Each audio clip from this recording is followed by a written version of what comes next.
Bonjour à tous, moi c'est Manu de la chaîne Devenir Carreleur. Aujourd'hui on va poser un receveur de douche prêt à carreler. Il est ici de la marque Jacobord. Nous on va devoir réaliser un réagréage pour rattraper le sol avant la pose du bac. D'ailleurs je vous conseille, quand vous posez des receveurs prêts à carreler, pensez bien à réagréer votre sol avant pour avoir une planéité et un niveau le plus parfait possible. La pose d'un receveur prêt à carreler, il a quand même plusieurs avantages. Le premier, c'est au niveau du poids. Quand vous avez des planchers bois avec des chapas légers, il est bien plus judicieux d'utiliser un receveur de ce type. Et puis il y a aussi au niveau de la rapidité. Un bac prêt à carreler, ça sera bien plus rapide à installer que de faire votre bac au mortier. Les préparations de la plomberie ont été faites avec la bonde. Nous, on a un espace qui est décaissé pour pouvoir intégrer notre bac. Dans cette salle de bain, il y a énormément de travail à réaliser sur plusieurs points différents. Ce que je vais faire, c'est que moi, je vais vous séquencer cette salle de bain en plusieurs vidéos pour répondre précisément à chaque fois à une question. La marque Jacobord, elle est quand même très bien étudiée. Quand vous recevez votre bac prêt à carreler, vous avez une notice d'installation. On va retrouver tout ce qui est du système pour la grille et puis tout le système de la bonde avec les raccords pour emboîter la bonde sur le panneau. Jacobord vous propose énormément de solutions en receveur prêt à carreler, que ce soit en dimension, en épaisseur. Si demain vous avez un bac avec des cotes que vous n'arrivez pas à trouver, vous pouvez demander à Jacobord de vous faire votre receveur de douche sur mesure. Cette salle de bain que je vous montrerai un peu plus en détail après, elle va être entièrement préparée avec les produits Jacobord. On va avoir receveur de douche, on va avoir cloison, on va avoir un banc. Je vous dis pas tout, puisqu'il y a plusieurs vidéos qui vont suivre après celle-ci. Ce que j'ai fait, c'est que je vous ai partagé en description le site de Jacobord et je vous ai partagé aussi l'onglet sur les bacs prêts à carreler. Je vous invite vraiment à aller voir si c'est la solution que vous avez choisie pour votre salle de bain, parce qu'ils ont vraiment un panel qui est très large. Je ne suis pas plombier, mais je vous montre rapidement le fonctionnement pour intégrer la bonde. Toute la partie basse, elle va venir mourir sous le bac. La partie haute vient s'intégrer dans le bac. Donc ça, c'est la partie que vous devez laisser en supplément par rapport à votre sol fini. Si toi demain tu décides de faire toi-même ta plomberie, ce que je peux te conseiller quand tu viens présenter ta plomberie, avant de faire les scellements au mortier, représente bien ton bac par-dessus, d'accord? Donc représente bien ton bac avant de faire tes scellements et contrôle que ton bac il s'emboîte parfaitement et qu'il se loge parfaitement dans la plomberie que tu as fait. Bien tenir ta bonde bien fermement, tu retires, donc là il s'est emboîté le coquin, tu retires ton bac, et une fois que tu as retiré ton bac, là, tu touches surtout plus la bonde, parce qu'elle est bien positionnée, tu viens faire tes scellements au mortier, en sorte de ne pas tout sceller, tu te laisses un peu de jeu, ce qui te permettra, tu vois, d'avoir un peu de jeu, pour pouvoir emboîter ton receveur sans t'embêter.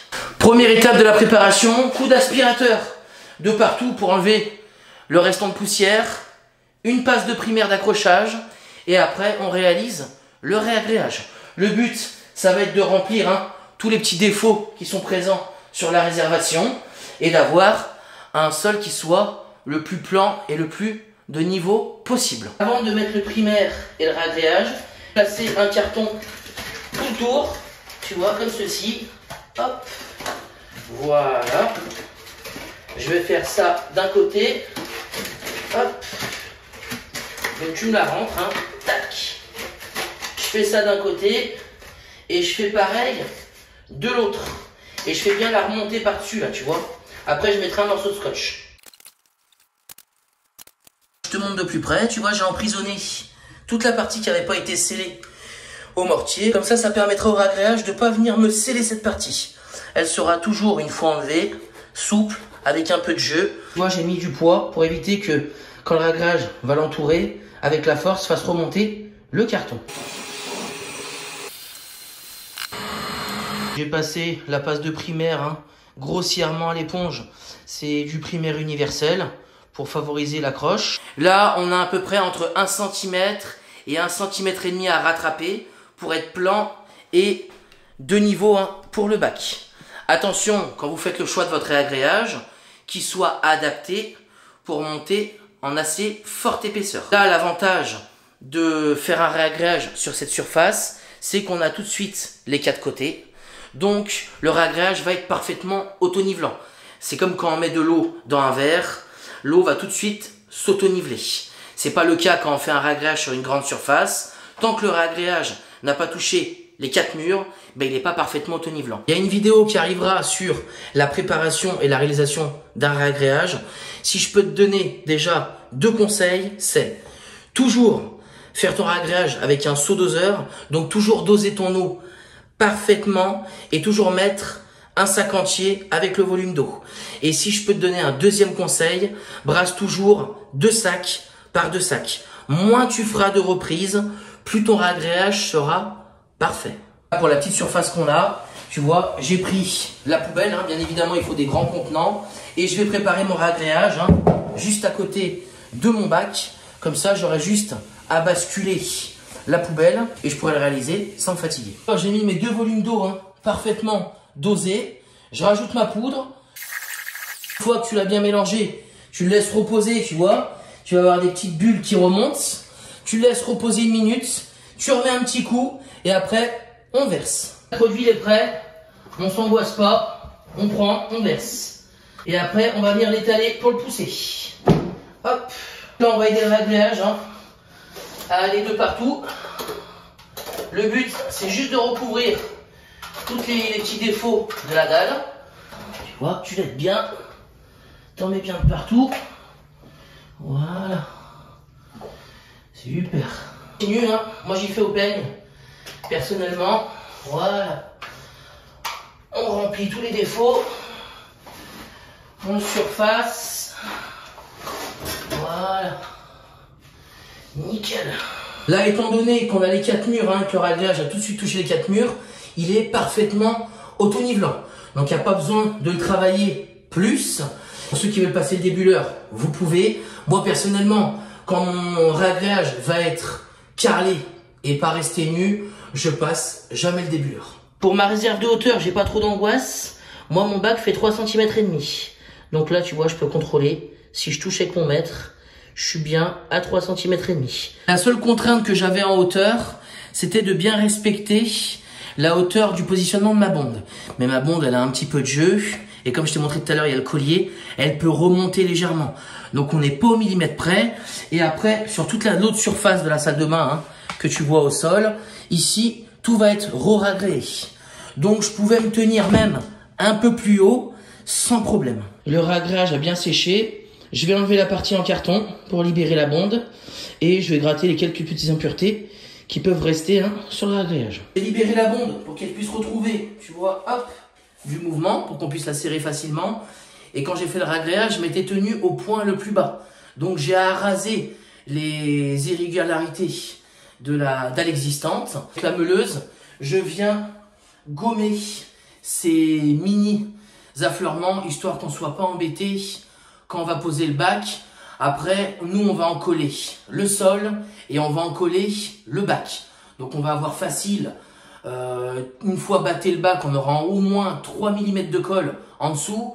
Donc, les irrégularités peuvent passer, mais c'est vraiment pour qu'on ne perde pas de temps et qu'on ne soit pas embêté. Le bac, lui, il va accueillir une mosaïque en 5 par 5 qui est assez fine, elle ne dépasse pas 6 mm. Et au sol, on va avoir un 80 par 80 qui lui excède 1 cm. Comme on a 4 mm de différence entre les deux revêtements, ça va compenser le fait que le bac soit un peu plus haut. Une fois qu'il sera posé, carrelé, je vais pouvoir ajuster parfaitement avec le carreau de sol pour arriver parfaitement à fleur. Si je suis trop bas, je pourrais largement remonter avec mon ragréage. Là, je viens de représenter le bac. Il rentre parfaitement. Il est bien emboîté. Donc là, c'est parfait. Tout le tour, il y aura un remplissage, hein, les parois sont pas parfaitement d'équerre. L'espace que j'ai laissé ici, ça va être pour emboîter la cloison. D'accord? Pour qu'elle soit bien prise en force dans le sol. La partie en béton qu'il y a ici, peu importe, nous après on va avoir un banc qui va venir à l'intérieur. Avant de passer à la pose du bac collé, tu contrôles quand même tes niveaux, dans un sens et dans l'autre. Quand tu prends dans l'autre sens, prends bien une règle pour avoir le prolongement. Parce que si tu te mets au milieu, tu seras dans les pentes et ça sera pas parfaitement précis. Si ton niveau, il est largement satisfaisant, même si ta bulle, on va dire qu'elle effleure le trait un petit peu, c'est pas grave. Avec la colle, tu vas pouvoir y rattraper. C'est pour bien contrôler que tu n'aies pas 1 cm, voire plus de faux niveau sur ton bac. Auquel cas, il faudra réenlever le bac et refaire un rattrapage. Parce qu'avec la colle, tu pourras pas le rattraper. Là, pour le collage, je vais utiliser un peigne de 12 mm carré.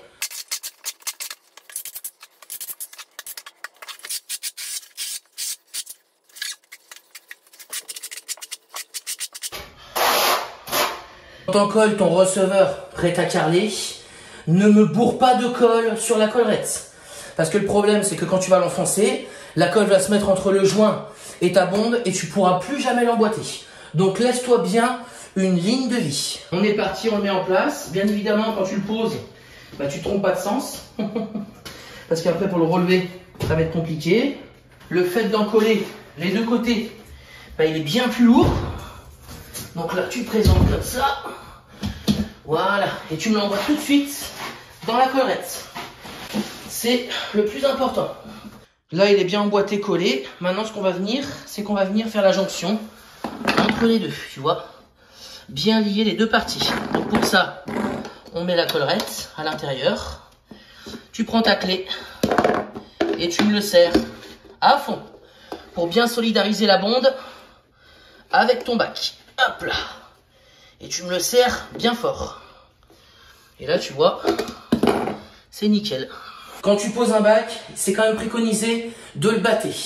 Ne t'amuse pas à taper avec ta main ou avec ton poing ou avec un maillet, puisque tu vas déformer ton bac et les formes de pente. Quand tu fais le collage sol et panneau prêt à carreler, c'est pas le moment d'aller faire une pause café.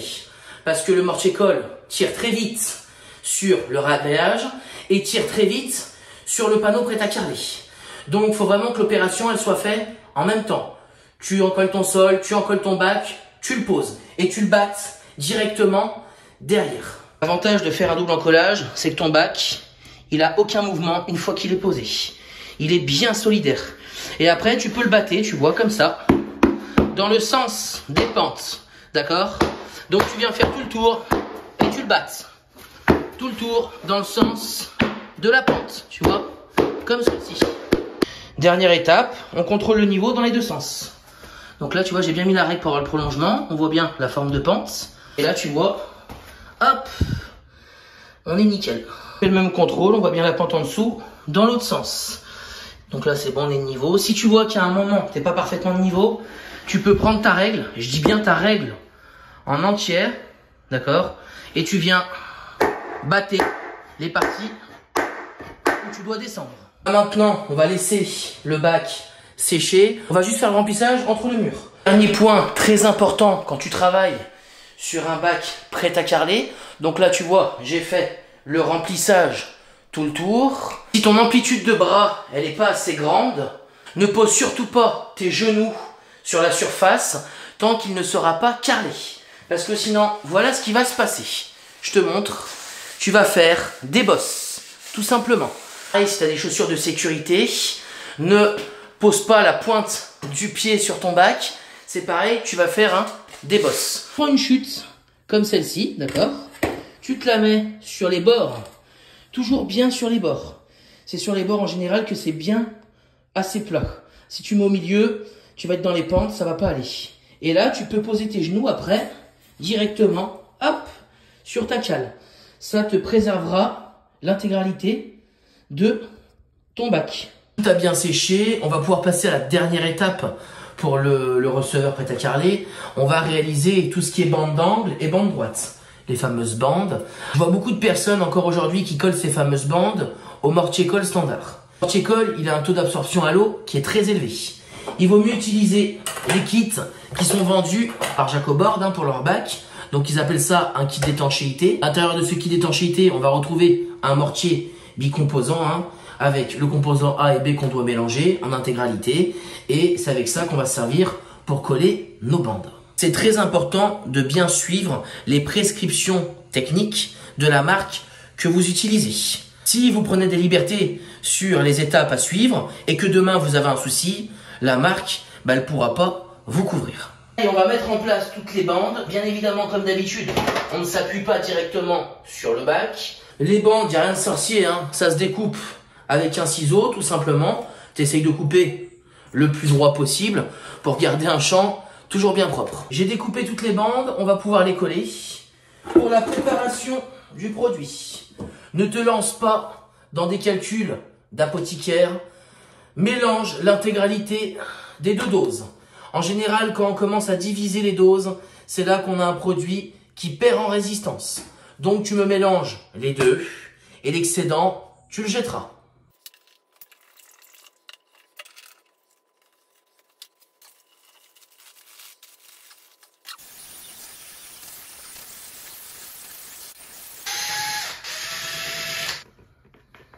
Pour l'application du produit pour coller les bandes, moi je te conseille d'utiliser un pinceau comme celui-là. Ça te permettra de mettre une bonne épaisseur.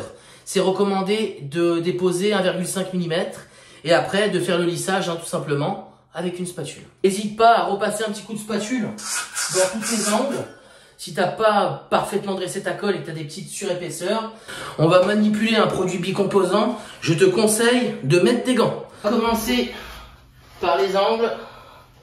Par les bandes d'angle, hop. Donc tu me garnis bien et tu mets bien de l'épaisseur, d'accord? Et tu m'en mets bien de partout, à l'intérieur, etc. Je veux plus voir une zone qui n'est pas traitée. Tu positionnes ta bande comme ceci, tu la présentes, voilà. Tu prends ta spatule et tu viens finir de la mettre en place, d'accord? Le but étant de bien la ratisser pour plus avoir de bulles d'air nulle part. Hop. Voilà. Tu viens bien me l'écraser de partout. Même opération pour les bandes droites. Donc là, tu viens m'en remettre sur ta bande. Puisque là, on va venir déborder par-dessus.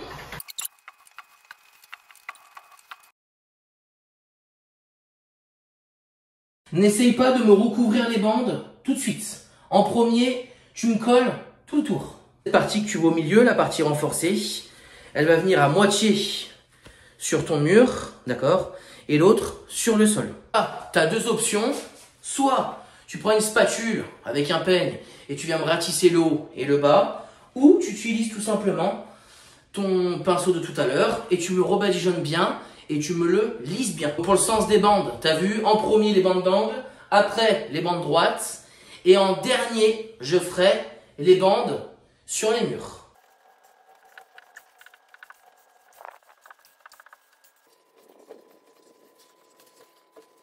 Voilà, tout simplement, la préparation de ton receveur. En dernière étape, tu auras donc la grille à positionner. Tu as deux types de grilles, tu as plusieurs styles de grilles, Donc ça, c'est la première, donc là elle est protégée, Voilà à quoi ça ressemble. Tu as des grilles invisibles, hop, donc tu as un support à l'intérieur que tu vas venir carreler, l'eau s'évacuera par cette partie. Tu as une réhausse que tu vas pouvoir recouper en fonction de l'épaisseur de ton carrelage, qui va venir s'emboîter après par-dessus. Et ça viendra donc à l'intérieur, ok. C'est ce qui va te permettre de récupérer les saletés et de bloquer les remontées d'odeur. Avec un joint, hop, tu le mettras à l'intérieur. Les receveurs Jacobord sont très bien étudiés, il n'y a rien à dire. Et avec leur notice d'utilisation, tu peux pas te tromper.